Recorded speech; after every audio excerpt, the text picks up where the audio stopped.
Imagine this: you wake up and you don't eat.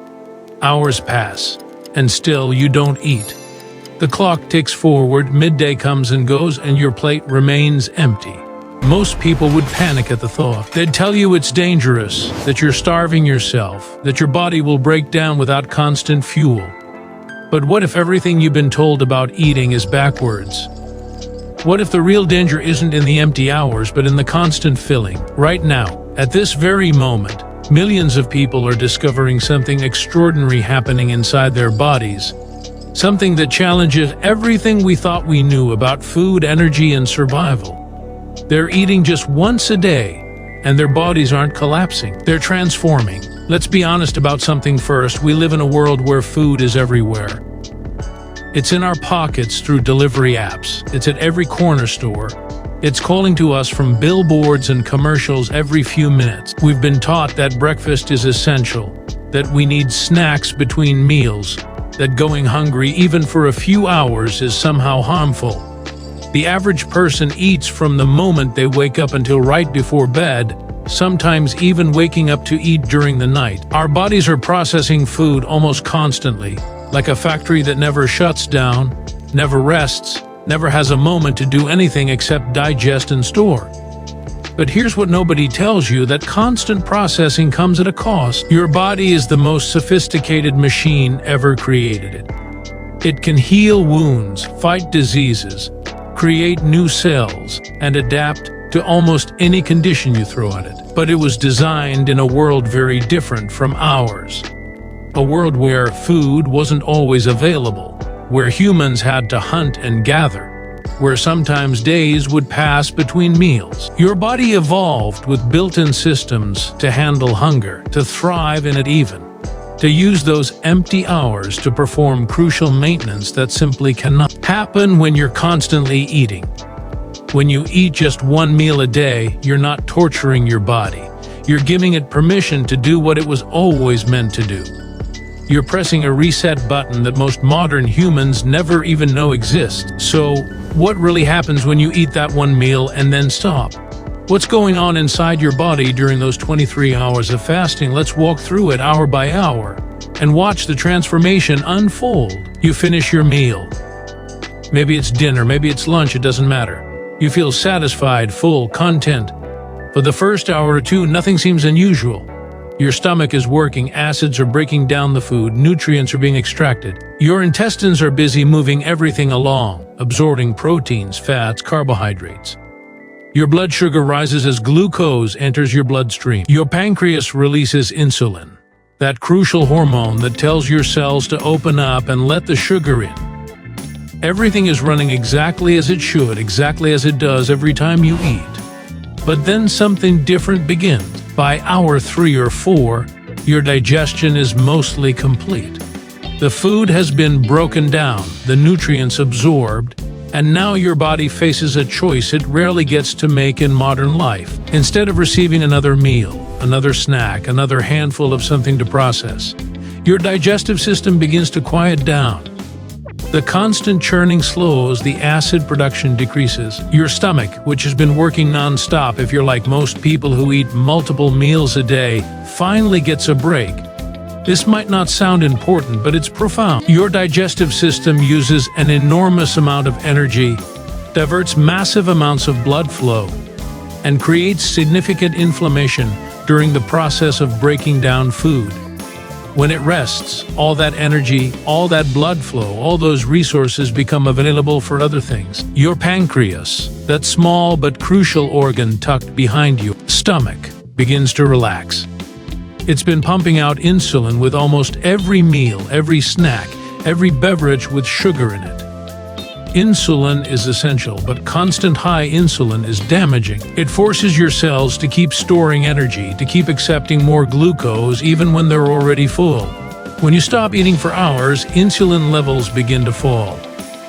This drop is slow at first, gentle, like a tide receding from the shore. Your liver, that massive chemical processing plant inside you, notices the change. It's been storing glucose in the form of glycogen, essentially chains of sugar molecules packed away for later use. Now, sensing that no new food is coming, it begins to prepare for its next role. By hour 6, the shift becomes more noticeable, though you might not feel it yet. Your body has burned through the immediate energy from your meal. Blood sugar is returning to baseline. Insulin continues to fall, and your liver makes its move. It starts breaking down that stored glycogen, snapping apart those chains of glucose molecules and releasing them into your bloodstream in a controlled, steady stream. This is beautiful precision. Your brain needs glucose to function, about 120 grams per day. Your red blood cells need it too. Your liver ensures they get it, not in the spiky, chaotic waves that come from constant eating, but in a smooth, regulated flow. Your energy levels don't crash. Your brain doesn't go fuzzy. Everything continues working perfectly because your body is doing exactly what it evolved to do. Inside your cells, something remarkable is happening at the microscopic level. Your mitochondria, those tiny power plants that exist by the hundreds or thousands in every cell, begin to shift their behavior. When you're constantly eating, they have an endless supply of glucose to burn. It's easy fuel, quick to process, but it creates a lot of waste products, a lot of what we call oxidative stress.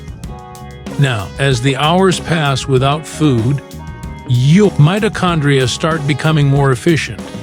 They begin to produce energy with less waste, less damage, cleaner combustion.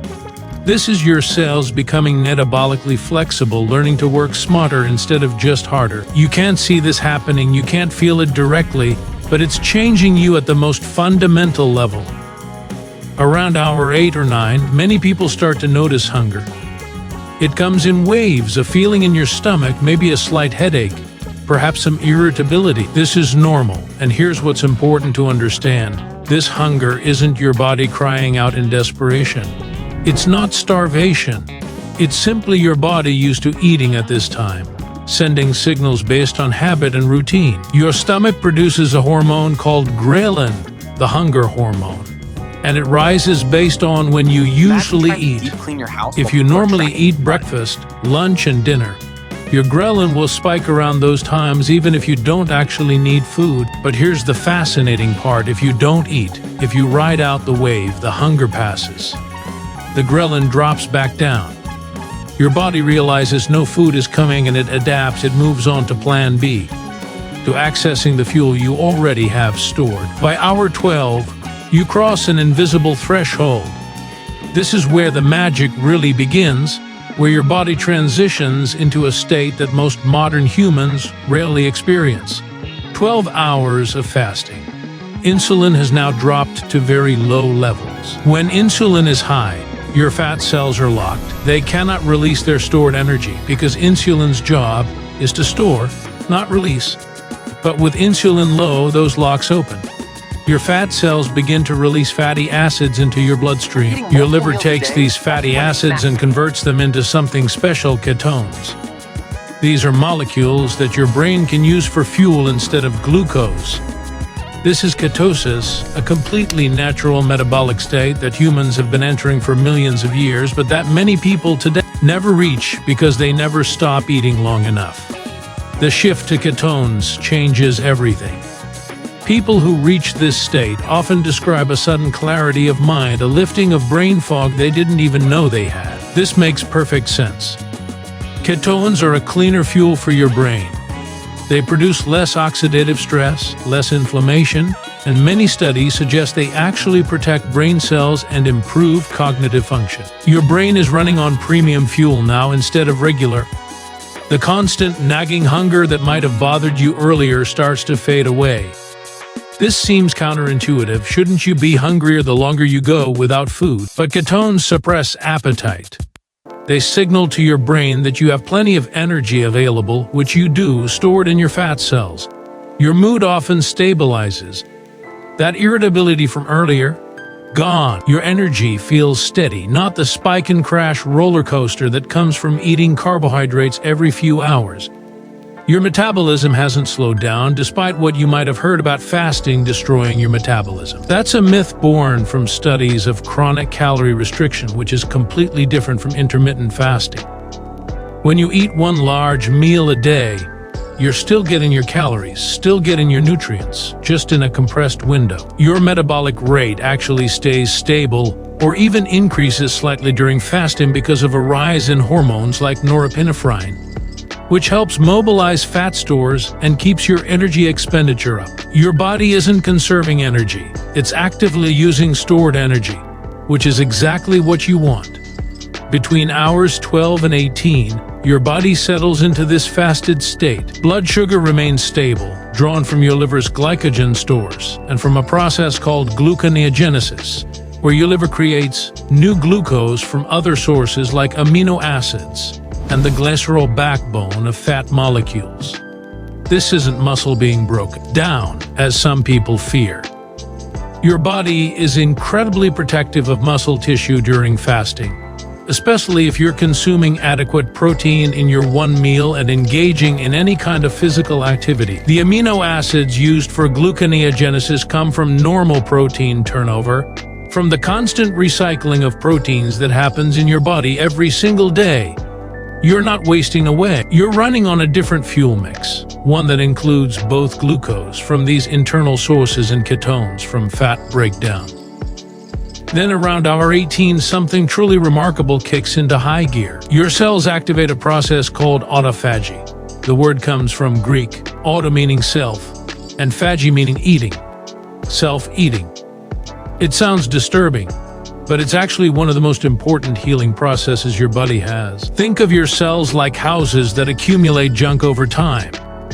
Broken furniture, damaged appliances, trash that piles up in corners. When you're constantly eating, your cells are in building mode, in growth mode. They don't have time to clean house. But when you fast, when resources become limited, your cells switch to maintenance mode. They start identifying damaged proteins, misfolded molecules, dysfunctional organelles, even invading bacteria and viruses, and they break them all down. This breakdown isn't random destruction. It's precise recycling. The components are broken apart and either disposed of or reused to build new, healthy cellular machinery. Old, worn-out mitochondria are cleared away, making room for fresh, efficient ones. Proteins that have been damaged by oxidative stress are dismantled before they can cause problems. Cellular membranes are repaired. This is deep, fundamental maintenance, the kind that prevents aging at the cellular level, that reduces cancer risk by clearing out damaged components before they can turn malignant, that protects against neurodegenerative diseases by preventing the accumulation of toxic protein in the brain. Scientists believe that autophagy is one of the main reasons why fasting increases lifespan in every organism it's been studied in, from yeast to worms to mice to monkeys. The challenge is that autophagy needs time. It doesn't really ramp up significantly until you've been fasting for at least 12 to 16 hours. And it reaches its peak between 18 and 24 hours. When you eat constantly, when you're grazing throughout the day, you never give autophagy a chance to do its work. Imagine trying to deep clean your house while people are constantly tracking in mud, spilling things, and making messes faster than you can clean them up. That's what constant eating does to autophagy. One meal a day gives your cells the quiet, uninterrupted time they need to perform this crucial cleanup. By hour 20, 21, 22, your body is fully committed to fat metabolism. Your liver's producing ketones at a steady rate. Your muscles are using a combination of fatty acids and ketones for fuel. Your brain is running beautifully on ketones, which is providing about 60 to 70% of its energy needs, with glucose from gluconeogenesis providing the rest. You're burning body fat in a controlled, sustainable way. This isn't the desperate, muscle-wasting catabolism that people fear. This is your body doing exactly what evolution designed it to do, accessing stored energy reserves during times without food. The difference is that you're doing it by choice, and you'll be eating again soon, so your body never enters true starvation mode. Something else happens in these later hours of fasting. Growth hormone increases. Human growth hormone, or HGH, is one of the most powerful anabolic hormones in your body. It helps preserve muscle mass, promotes fat burning, aids in tissue repair, and even improves skin quality. When you eat, especially when you eat carbohydrates, growth hormone secretion is suppressed, but during fasting it can increase by several hundred%. This is one of the reasons why fasting doesn't lead to muscle loss like people expect. The combination of low insulin and high growth hormone creates an environment that specifically targets fat stores while protecting muscle tissue. Your body is getting smaller in the right places, leaner, more defined, while maintaining or even building strength if you're training appropriately. Your cardiovascular system is adapting too. Blood pressure often decreases during fasting. This happens for several reasons. Lower insulin levels reduce sodium retention by the kidneys, which means less fluid in your bloodstream, which means less pressure. The production of nitric oxide, a molecule that helps blood vessels relax and dilate, often increases during fasting. Inflammation throughout your cardiovascular system decreases, allowing blood vessels to function more smoothly. Your heart rate might slow slightly as your body enters a more parasympathetic, rest and digest state. Despite not eating, despite fasting, your cardiovascular system is actually calming down, working more efficiently, experiencing less stress. Inflammation is a big part of the story here.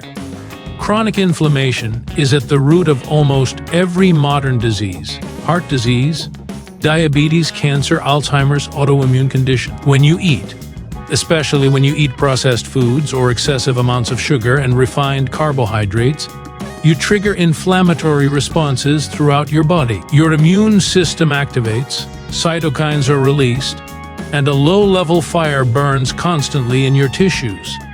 When you fast, when you give your digestive system a break, this inflammation begins to quiet down. Inflammatory markers in your blood decrease. Your immune system shifts from attack mode to repair mode. Areas of your body that have been inflamed for years, causing pain and dysfunction, finally get a chance to heal. As you approach hour 23, at the end of your fast, your body begins to prepare for food again. This preparation is automatic, sophisticated, and beautifully coordinated. Your digestive system, which has been resting, starts to wake up. The cells lining your stomach begin producing more acid. Enzymes in your pancreas and small intestine begin ramping up their production. Blood flow to your digestive tract increases. Your body is getting ready to receive nutrients, to absorb them, to use them with maximum efficiency. When you finally do eat, when you break your fast with that one meal, something remarkable happens. Your body absorbs nutrients far more effectively than it would if you'd been eating all day. Think about it this way. If you're constantly eating, your intestinal cells are constantly working, constantly absorbing, and they become less sensitive, less efficient. But after 23 hours without food, after a period of rest and repair, those cells are fresh, hungry, primed to pull every vitamin, every mineral, every nutrient from your food. Nothing is wasted. You're getting more nutritional value from your one meal than many people get from eating all day long. Your insulin sensitivity, which has been improving throughout the fast, is now at its peak. When carbohydrates enter your system, your cells respond immediately, efficiently, pulling glucose out of your bloodstream without requiring massive amounts of insulin. This is metabolic health in action. The meal itself takes on new meaning. Food tastes more intense, more satisfying. This isn't just psychological, though there is certainly a psychological component to eating after fasting. Your taste buds have reset, your hunger hormones are primed, but there's also a biochemical reality. Your brain's reward centers respond more strongly to food when you're truly hungry, when your body actually needs nutrients, compared to when you're eating out of habit or boredom. Every bite delivers more satisfaction, more pleasure, more sensory richness. You find yourself eating more slowly, paying more attention, actually tasting your food instead of mindlessly shoveling it in while staring at a screen. And here's something crucial. Your body knows how much to eat. When you're eating multiple meals a day, especially when you're snacking constantly, your hunger and satiety signals get confused. Leptin, the hormone that tells you you're full, stops working properly. Ghrelin, the hunger hormone, stays elevated even when you don't need food. But with one meal a day, with that long fasting period, these hormones reset. They start working the way they're supposed to. You eat until you're satisfied, and then you naturally stop. You don't need to count calories obsessively or measure portions. Your body's ancient wisdom takes over and guides you to eat the right amount. This is metabolic flexibility at its finest, the ability to switch smoothly between different fuel sources, the ability to use glucose when it's available, to use fat when it's not, the ability to feel energized whether you've just eaten or haven't eaten in 20 hours. Most modern humans have lost this flexibility. They're stuck in sugar-burning mode, dependent on constant carbohydrate intake, experiencing energy crashes when meals are delayed, unable to access their fat stores effectively. One meal a day restores this flexibility. It teaches your body, or rather reminds your body, that it has options, that it can adapt, that it's far more capable than we give it credit for. The hormonal symphony that plays out during these 23 hours is complex and beautiful. Insulin falls, allowing fat burning. Glucagon rises, signaling the liver to release glucose. Cortisol follows its natural rhythm, typically rising in the morning to wake you up, falling in the evening to prepare for sleep, without the disruption that comes from constantly eating. Growth hormone surges, protecting muscle and bone. Leptin and ghrelin normalize, restoring proper hunger and fullness signals. Even sex hormones can improve as your body composition changes, as inflammation decreases, as metabolic health improves. This isn't about starving yourself into hormonal chaos. It's about creating the space for your hormones to function the way they evolved to function. Your gut health transforms too. The gut microbiome, that vast ecosystem of bacteria living in your intestines, thrives on diversity and variety, but it also needs rest. When you're constantly eating, especially when you're eating processed foods and sugar, you feed the wrong bacteria, the harmful species that promote inflammation, that produce toxic metabolites, that damage your intestinal lining. They flourish in an environment of constant food supply. But during fasting, the composition shifts. Beneficial bacteria that promote health, that produce short-chain fatty acids and vitamins and anti-inflammatory compounds, they become more dominant. The gut lining, which may have been damaged and leaky, begins to repair itself. The tight junctions between intestinal cells seal back up, preventing unwanted molecules from escaping into your bloodstream. This gut healing has far-reaching effects. Your immune system, 70% of which resides in and around your gut, functions better. Your mood improves because your gut produces most of your body's serotonin. Your brain works better because of the gut-brain axis, that direct communication highway between your digestive system and your central nervous system. Even your skin can improve as gut inflammation decreases and fewer toxins circulate through your body. One meal a day isn't just about weight loss or metabolic health. It's about whole body transformation, about systems working together the way they were designed to. People often ask about muscle loss. Won't fasting for 23 hours every day cause you to lose muscle? The research is clear. It doesn't. Not if you're doing it correctly. When you fast, your body preferentially burns fat, not muscle, for several reasons. First, muscle is expensive. It requires a lot of energy to maintain, and it's functionally important for survival. Your body doesn't want to break it down unless it absolutely has to. Second, the hormonal environment during fasting, low insulin plus high growth hormone, is actually muscle protective. Third, if you're consuming adequate protein in your one meal and you're engaging in resistance training, you're giving your body the signals and the building blocks it needs to maintain or even build muscle. Studies of alternate day fasting, which is more extreme than one meal a day, show that people lose weight almost entirely from fat stores, not muscle, as long as they're eating enough protein and strength training. The adaptation period is real though. When you first start eating one meal a day, your body needs time to adjust. You might feel hungry, irritable, low on energy. You might have headaches or difficulty concentrating. This isn't permanent. This is your body transitioning from being a sugar burner to being metabolically flexible. It's learning to access fat stores efficiently, to produce ketones, to function without constant food input. For most people, this adaptation takes anywhere from a few days to 2 weeks, and then something clicks. The hunger becomes manageable, even disappears for long stretches. The energy stabilizes and often improves beyond what it was when eating multiple meals. The mental clarity sharpens. You realize you've broken through to the other side. What makes one meal a day different from other forms of intermittent fasting is the consistency and the length of the fasting window. Eating in a 1-hour window means you're fasting for 23 hours. Every single day, you're giving your body the maximum opportunity to enter those deeper states of ketosis and autophagy. You're creating the strongest possible circadian rhythm around eating and fasting. Your body learns the pattern, anticipates it, optimizes around it. You're not confusing your system with varying eating windows or different schedules every day. There's a profound simplicity to it: one meal, same time each day.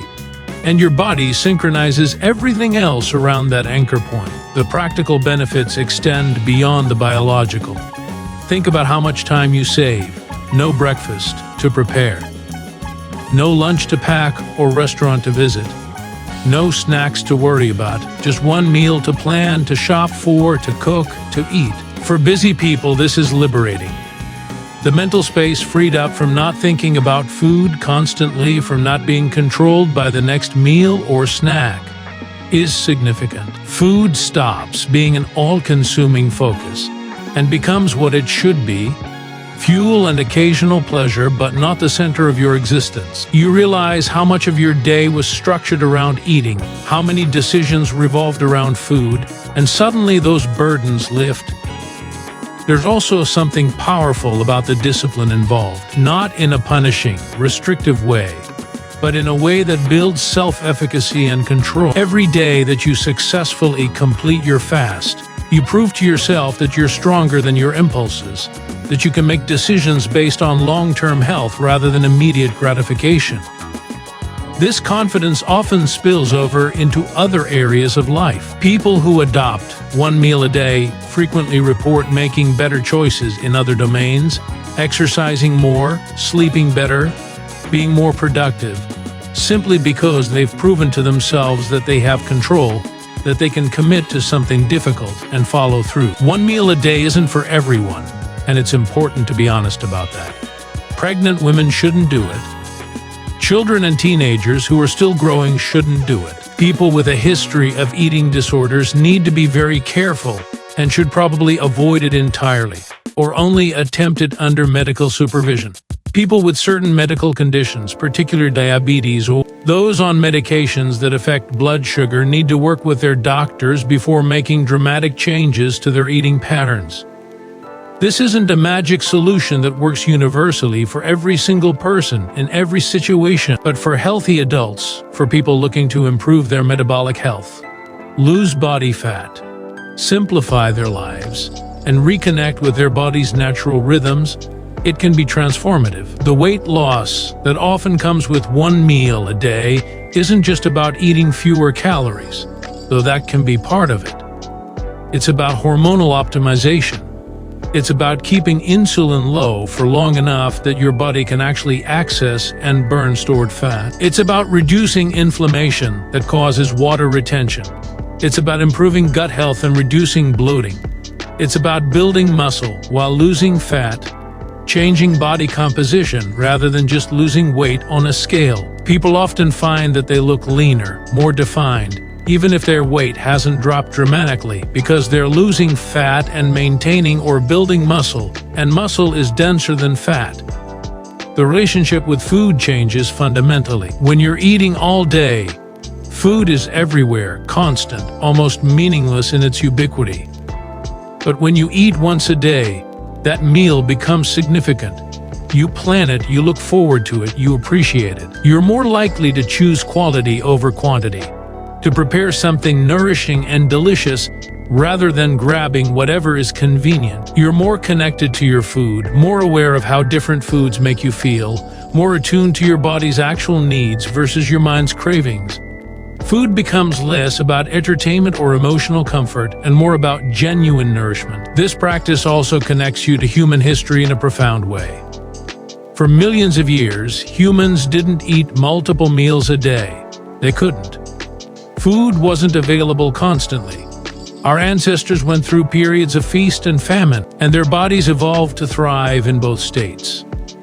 The idea of eating breakfast, lunch, dinner, and snacks is incredibly modern, really only becoming standard in the last century or so with the rise of industrial food production and aggressive marketing by food companies. When you eat one meal a day, you're not doing something radical or dangerous. You're actually returning to a more ancestral pattern, one that your genes recognize and respond to. The spiritual and philosophical dimensions can be significant too. Many religious and spiritual traditions incorporate fasting. Muslims fast during Ramadan. Christians have traditionally fasted during Lent. Buddhists often eat only before noon. There's something about temporarily abstaining from food that creates mental clarity, spiritual openness, a sense of discipline and purpose. You don't have to be religious to appreciate this. The simple act of proving to yourself that you're not controlled by every physical urge, that you can be hungry without immediately eating, that you can sit with discomfort without fleeing from it. This builds character and resilience that extends far beyond your relationship with food. As you continue with one meal a day over weeks and months, the benefits compound. Your metabolic health continues improving. Insulin sensitivity gets better and better. Inflammation stays low. Body composition keeps improving. Energy levels stabilize at a higher baseline. Sleep often improves because you're not going to bed on a full stomach because your circadian rhythms are properly aligned. Mental clarity remains sharp. The risk of chronic diseases decreases as you address the root causes: insulin resistance, chronic inflammation, oxidative stress, poor metabolic flexibility. You're not just losing weight or looking better. You're fundamentally improving your health span, the number of years you live in good health, not just alive but truly thriving. Your body becomes a lean, efficient machine. Fat stored are used for what they were meant for, energy reserves to be accessed when needed, not permanent fixtures to be carried around constantly. Your muscles, fed properly during your eating window and challenged through exercise, maintain or grow. Your skin may improve as inflammation decreases and autophagy clears out damaged cells. Your energy throughout the day becomes steady and reliable, no longer dependent on the timing of your last meal. You discover what it feels like to be truly in tune with your body, to feel hunger without panic, to feel satisfaction without excess, to experience your physical form as something capable and strong rather than something constantly needing to be fed. The fascinating part is how normal it becomes. What seems impossible at first, what seems like deprivation and suffering, becomes your natural rhythm. You wake up not hungry because you've adapted, because your body knows food isn't coming yet, and it has plenty of stored energy to use. You move through your morning with clear focus. You work, you exercise, you live your life without being controlled by meal times. When your eating window approaches, yes, you're hungry, genuinely hungry, and that hunger makes the meal so much more satisfying. You eat your fill, you feel nourished and content, and then you move on with your evening. No bloating from excessive food, no energy crash from overeating. Just satisfaction, and then back to living. This is what metabolic flexibility truly means. This is what it means to have a body that can adapt, that can switch between fuel sources effortlessly, that doesn't panic when food isn't immediately available. This is the body you were meant to have, the body your genes expect you to have based on millions of years of evolution. Modern life, with its constant food availability and marketing pressure to eat all the time, has pulled us away from this natural state. One meal a day is a way back. Not a diet, not a punishment, not deprivation, but a restoration of natural rhythm, a reconnection with how human bodies actually work best. The transformation that happens over 23 hours of fasting isn't starvation. It's optimization. It's your body having the time and space to do what it does brilliantly: heal, repair, clean, optimize, burn stored fuel, maintain muscle, sharpen cognition, reduce inflammation, and prepare to do it all again tomorrow. Every single day, you're giving your body this gift of time, this opportunity to work its magic without interruption.